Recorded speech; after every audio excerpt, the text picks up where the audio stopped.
My name is Daryl Davis. I'm 61 years of age, born in Chicago. My parents were U.S. Foreign Service officers, and I spent a lot of time living overseas. My classes were filled with other kids from other countries.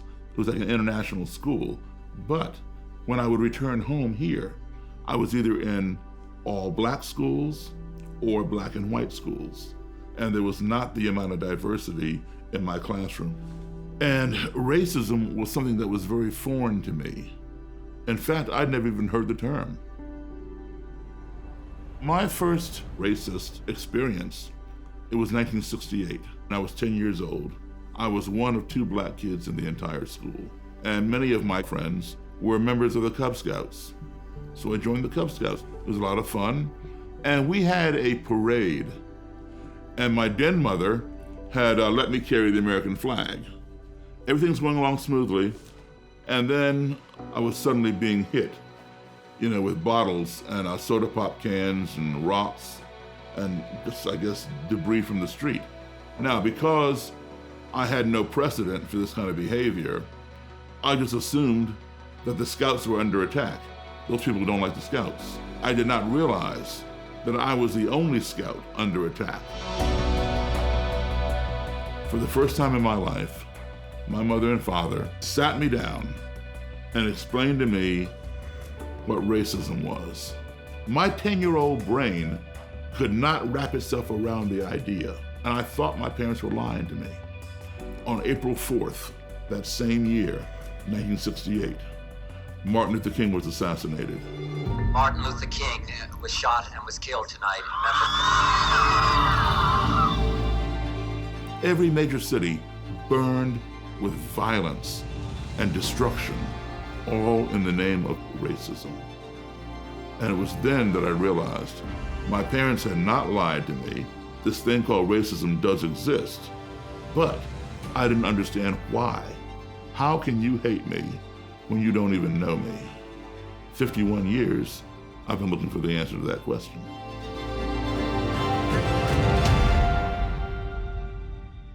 I woke up dreaming of your crazy kisses. I graduated in 1976 and went on to Howard University, where I majored in music. Music had become my profession, but studying race relations had become my obsession. And I educated myself about black supremacy, white supremacy, anti-Semitism, the Ku Klux Klan, the Nazis in Germany, the neo-Nazis over here. I had more knowledge as to how these groups operate. And then country music had made a resurgence in our country. So I joined a country band. I was the only black person in the band, usually the only black person wherever we played. And there was a bar in Frederick, Maryland, my first time in there. I came off the stage on break, and I felt somebody put their arm around my shoulder. And I turned around, and there was this white gentleman. Man, I really like your all's music. I said, thank you, I appreciate that. I shook his hand, and he wanted to buy me a drink. And he clinks my glass and cheers me. And then he says, this is the first time I ever sat down and had a drink with a black man. And I said, why? And at first he didn't answer me. He looked down at the tabletop, and his buddy elbowed him and said, tell him. He looked back at me casually, and he said, I'm a member of the Ku Klux Klan.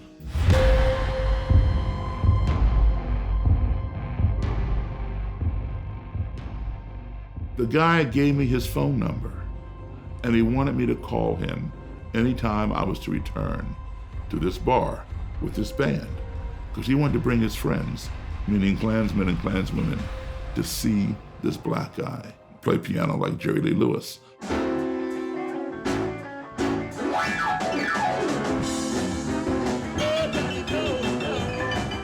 Music is a wonderful thing. It brings people together. It brought a Klansman together with a black guy. After that, it dawned on me, Daryl, the answer to your question that's been plaguing you, how can you hate me when you don't even know me? Who better to ask than someone who would join an organization that has over 100-year history? of practicing hating people who do not look like them and people who do not believe as they believe.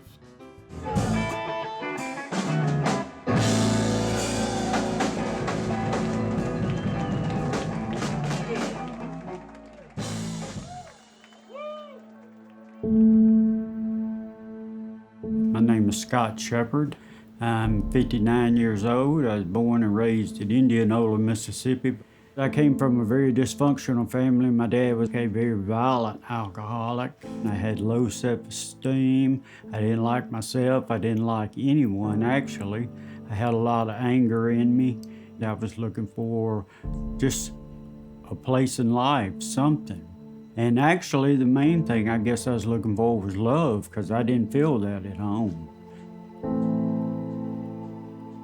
The racial atmosphere was very tense due to the civil rights movement.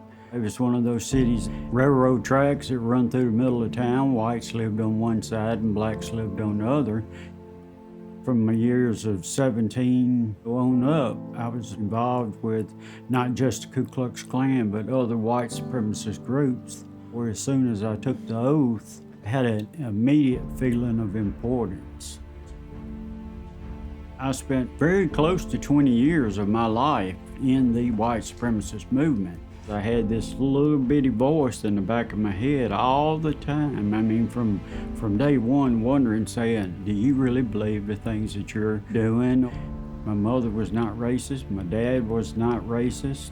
In fact, I was raised by a black lady. She actually worked for my grandmother. My mother was adopted. I loved her, and she loved me. She loved my entire family, and all that was still in the back of my mind. I was starting to realize, what I was doing was wrong. I had no friends. I did even contemplate suicide. I was very depressed, and in that dark period of not knowing what to do. We should have been talking about this kind of thing for a long time and bringing some kind of understanding about the racial divide. I reached out to Daryl after seeing him on television. Daryl just popped into my life.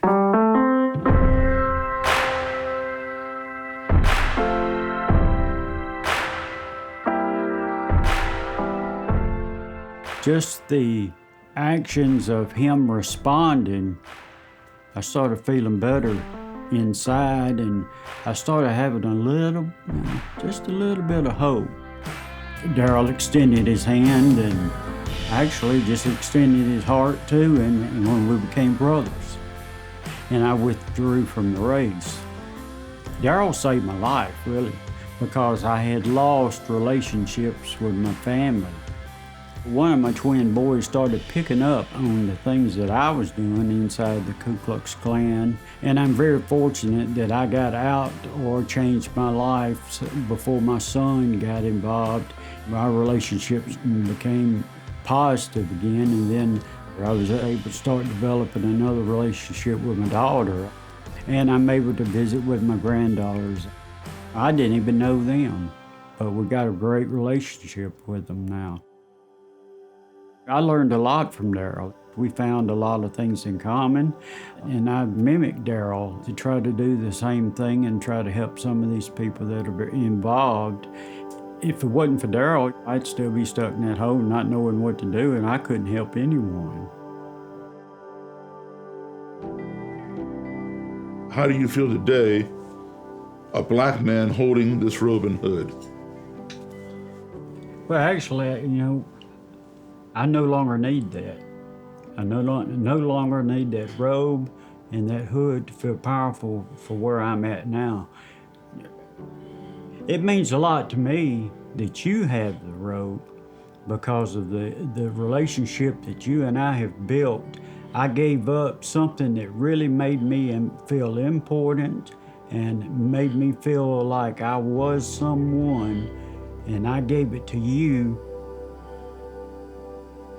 I don't need it anymore. I gave up that life. You are not this person? I am not that person anymore. I don't miss that robe at all. And not only does it mean a lot to me, it means a lot to my family too. And you are our family too. I don't know what I'd do without you. We are a family. And this family is one that's going to last. You bet it is. Oh, you know it is.